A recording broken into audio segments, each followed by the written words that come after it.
Chairman हूंदो हुओ सिंध आपा तव्हां सिंध यूनिवर्सिटी मां को पढ़ंदा कोन्हे। अच्छा, सिंध यूनिवर्सिटी जे अंदरि जेको CA लाइ साईं सेंट्रल लाइब्रेरी उनजे टॉप ते इहो जेको आहे सो असांजो डिपार्टमेंट हूंदो हुओ। पोइ असांजो चेयरमैन हूंदो असांखे चवंदो, अरे बाबा हीअ त छोकिरियुनि जी फील्ड आहे, तव्हां छोकिरा छा पिया कयो हिनजे अंदरि? रिलैक्स जॉब आहे। कॉलेज जे अंदरि लाइब्रेरी आहे, तव्हां कॉलेज जी लाइब्रेरी त तव्हां ॾिठी हूंदी न, उनजे अंदरि जेका लाइब्रेरी जेका वेठी हूंदी न उहा 17 ग्रेड जी आहे। कमु कहिड़ो आहे? सॼो ॾींहुं बसि ईअं पंखे ते माण्हू सुकून सां वेठो आहे, न कमु न का। माना फीमेल जे लाइ इहा हिकिड़ी आइडियल जॉब आहे लाइब्रेरी साइंस जी। उनजे लाइ सिंध यूनिवर्सिटी जे अंदरि जेको आहे सो BLIS थींदी आहे, bachelor of library and information science. ऐं उहो जेको आहे तक़रीबन माना 4 साल जो प्रोग्राम आहे ऐं उहो माण्हू बि एलिजिबल हूंदो आहे सिंध पब्लिक सर्विस कमीशन में विहण जे लाइ। कराची जे अंदरि मास्टर थींदी आहे। असां जॾहिं पढ़ंदासीं तॾहिं 2 हूंदा हुआ, हिकिड़ो PGDLIS हूंदो हुओ यानी post graduate diploma and library and information science, ॿियो हूंदो MLIS master and library and information science. हाणे हिननि इहो ख़तमु करे BLIS करे छॾियो आहे। अच्छा, जेकॾहिं हिकु तव्हांखे प्लस पॉइंट ॿुधायां, साईं नूर मोहम्मद खैबर मां तव्हांखे वॾो फ़ाइदो थी सघे थो हिन फील्ड जो, उहो इहो त लाइब्रेरी साइंस अल्लामा इक़बाल ओपन यूनिवर्सिटी जे अंदरि बि थींदी आहे। मुंहिंजो हिकिड़ो दोस्त आहे, मुंहिंजो रिलेटिव बि आहे, उनजी धीअ खे साईं ऐं अल्लामा इक़बाल मां BLIS करायां पियो, उनजो हींअर फाइनल सेमेस्टर आहे। ऐं तमामु घणियूं जॉब अपॉर्चुनिटीज़ आहिनि। बोड़े में भटाटो आहे, जिते किथे लाइब्रेरी। कोर्ट भला कोर्ट जो माण्हू उते त फ़क़ति वकील हूंदो या जज हूंदो न, ऐं अस्पताल जे अंदरि त फ़क़ति डॉक्टर हूंदो।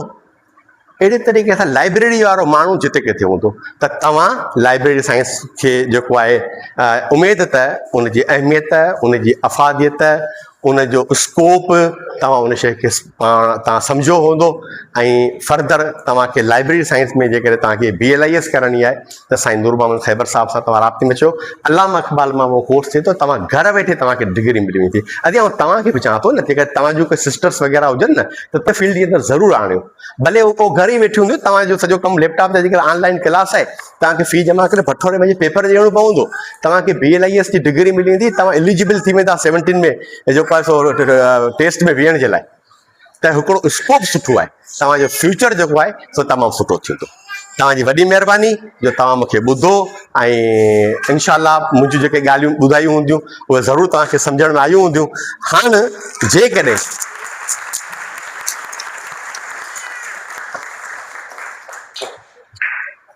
पाण जेका बि डिस्कस कईसीं, लाइब्रेरी छा आहे, पोइ लाइब्रेरी जी तारीख़, पोइ लाइब्रेरी साइंस छा आहे, इन खां पोइ लाइब्रेरी जो मुआशरे में कहिड़ो किरदारु आहे, पोइ लाइब्रेरी जो स्कोप कहिड़ो आहे। इन सॼे गुफ़्तगू जे दौरान जेकॾहिं कंहिं बि शागिर्दाणी जो, कंहिं बि टीचर जो मूंखां को सुवालु हुजे त उहो मूंखां पुछी सघो था।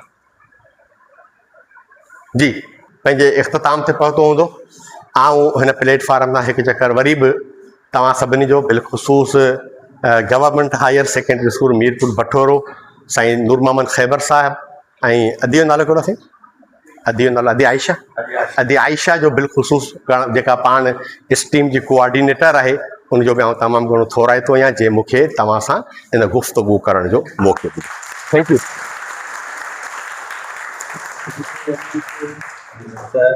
जुबैर जाफरी साहब, लाइब्रेरी सर्विस सजावटी पब्लिक लाइब्रेरी सजावट तमामु घणा थोराइता आहिनि। तव्हां आया हिते पंहिंजो कीमती वक़्तु कढी असां वटि आया, तमामु घणी सुठी ॼाण ॾिनी ऐं ॿारनि खे महज़ूज़ थिया, ॿार नॉलेज में इज़ाफ़ो थियो ऐं असांजी स्टीम एक्टिविटी उहा बि जेका असां पंहिंजे पर्पज़ असांजो उहो बि असांजो पूरो थियो।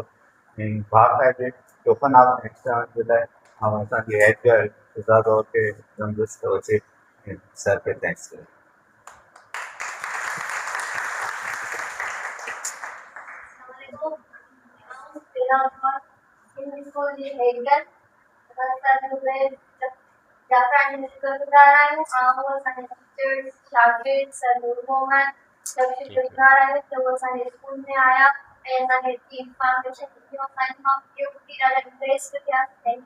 Thank you very much.